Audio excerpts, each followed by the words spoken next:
and I simply remove the telephone jack and plug it into this box here, the modem. I then take another wire from the modem and plug it in where the telephone was. I can then switch on the modem. It's now telling me to phone up the main Prestel computer. So it's a very simple connection to make. Extremely simple. I'm now waiting for the computer to answer me. And things are starting to happen. Things are starting to happen. Why did you buy a computer? Well, I was very interested in the new technology and didn't want to be left behind. I don't think it's only for the youngsters at school now. I think us older ones will have to learn a lot about it. What is Internet anyway? Internet is that massive computer network, the one that's becoming really big now.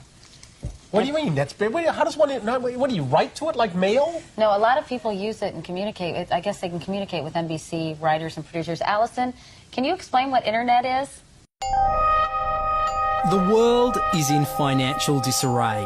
Currencies failing, economies in wild flux, jobs being lost. But what if you could build an entirely new economy, one specifically designed for the digital realm? Well, that is the dream behind Bitcoin. Bitcoin, for those of you who don't know, is an electronic online currency that was created in 2009. It was made by someone who did it under the pseudonym Satoshi Nakamoto. Like any economy, you don't want too much too fast because then the value of your currency drops, or so slow that your economy grounds to a halt. It's designed to be a self-stabilising economy. Whether it actually is that way though, well that is a little bit more complicated. Because some people have said, hey, Bitcoin is the answer to those problems. Are you a believer? Well, Bitcoin is exciting because it shows how cheap it can be. Bitcoin is better than currency in that you don't have to be physically in the same place, and of course for large transactions currency can get pretty inconvenient. And what is Bitcoin? Bitcoin is a currency on the internet. I sent 100 euros worth of Bitcoin from here in Tokyo directly to you guys through this camera, through the network, through the TV, right into your home. If I had tried to do that, send you the money with a traditional bank, it would have taken several days and probably cost 30 euros. I just did it right now with Bitcoin instantly, basically for free, and didn't have to ask anybody for permission. I didn't need a bank, I didn't need a government, I didn't need anybody. I just needed myself and you and our smartphones to do it. That's the power of Bitcoin.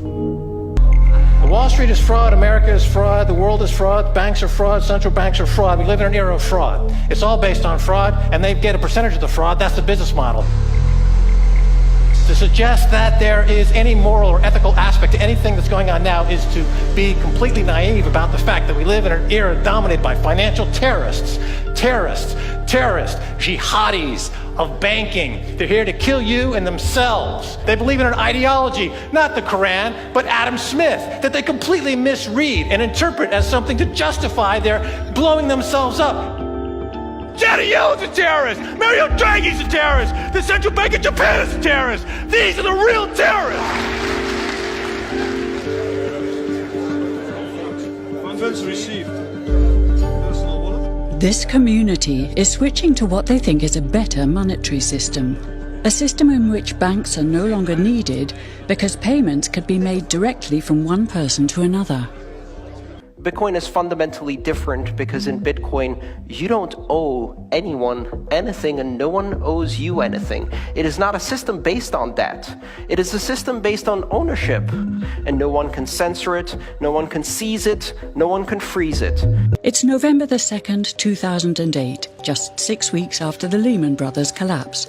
And all over the world, there are panicked debates about how to save the banks.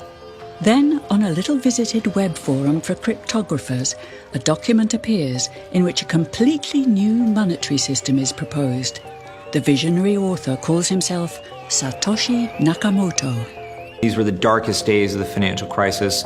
So that to me suggests a very clever mind that saw an opportunity, the perfect opportunity to introduce a new radical technology and a new radical approach to money and finance at just the right moment when people would be very open to making this big shift that's required to adopt a new currency. What's exciting for me is like a global economy. Right now we say we have a global economy, but I can't take $1 and give it to you in the Netherlands and then you know what to do with it, right? You would have to go and change it to your native currency.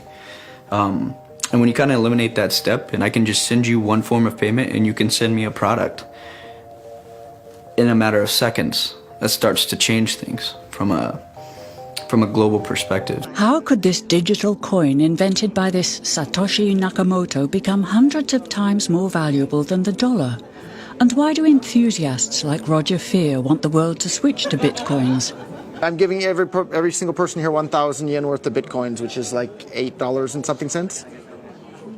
Back in the early days, you know, I'd get phone calls from my buddies. Oh, hey man, I lost 10,000 bitcoins because my computer blew up, right? Back then, one bitcoin was less than a penny, right? So nobody cared. They lost $10. I don't care, right? And now 10,000 bitcoins, that's $5 million. That's a big deal, right?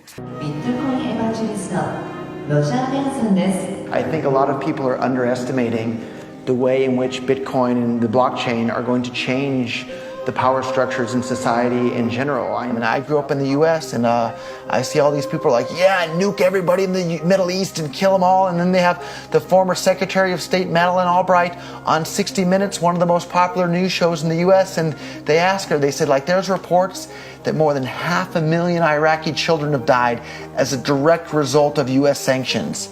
And she looks back at her with a straight face and she goes, it was a really tough decision, but I think that it was worth it. Worth murdering 500,000 kids because of what the government did? And I apologize for crying, but it just disgusts me from my core when I see government people murdering people around the world. It's not just theoretical. These are real people with real lives. And it's real people, and Bitcoin has the power to undermine everything they're doing to people around the world. And I'm sorry for shouting, but it just disgusts me what these people in government do. And they do it through central banking and through the control of the money supply, and Bitcoin takes that away from them.